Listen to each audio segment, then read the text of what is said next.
Cleaners is a Tulsa institution. Founded in 1944, the company has gone through its ups and downs.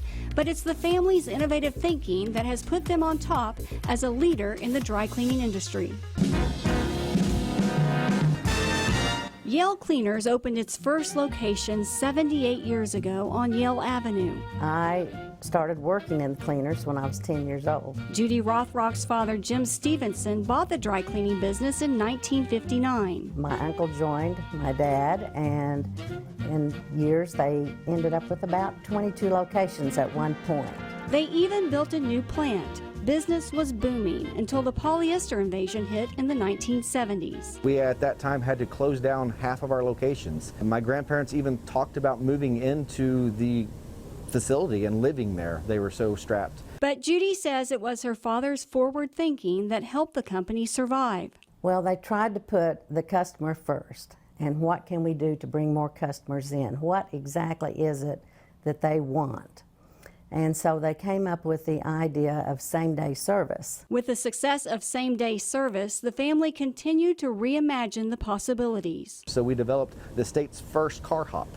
Customers can get in, drop off their clothes, pick up their clothes, never leave their car. The company's culture of innovation only grew when Judy married Bill ROTHROCK, an engineer. I wanted to standardize everything I could possibly standardize. Bill was instrumental in designing the layout of the facilities. Instead of running the pipes low around on the floor, we came up with the idea of putting what we call a superstructure in, and we would run those overhead and then just drop them down by the press where we needed them. That eventually led to all locations becoming a one-stop shop. A lot of dry cleaners to this day, they have a big plant somewhere else in a warehouse area, and every store is just a drop-off and pickup point. So we do everything on site. By the 90s, business was booming once again, but the family continued to look for ways to be better. So this presses just the legs on your pants. In the early 2000s, the company started redesigning and building their own dry cleaning machines, washers, and presses. The same presses that you buy today, for the most part, are the exact same presses we were buying in the 1960s, 70s, 80s, and 90s.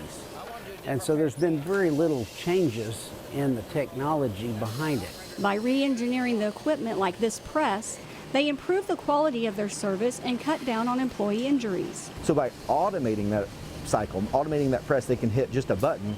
It gives a standard quality. We can give the same quality to every garment every time. The company even patented their own starch cooking process. We put live steam to it, and we cook it while it's en route to the washing machine. Not once, but 4 times. We put a valve on the last stage of cooking where we can adjust the valve to throttle how much steam goes into it so that we can get the exact perfect temperature of starch. The family had perfected the business, not knowing history would repeat itself during the COVID-19 pandemic.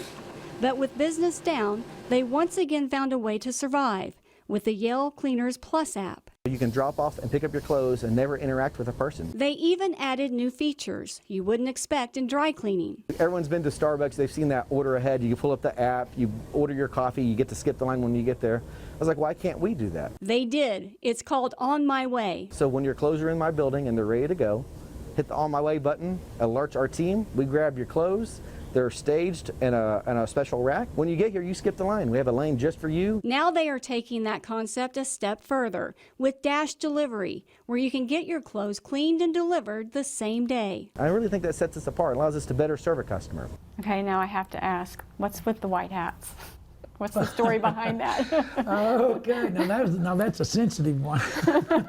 It was part of an advertising campaign in the late 70s. The white hats represented doing the right thing. My father was the original man in the white hat. It's really become the motto of our business. So the guys in the white hat, they're the good guys. They're always trying to do the right thing. Everything that we try to do for a customer we should be proud of what we do. And if you're going to do that, and if you are proud and you do work and you're honest, and then you deserve to wear the white hat.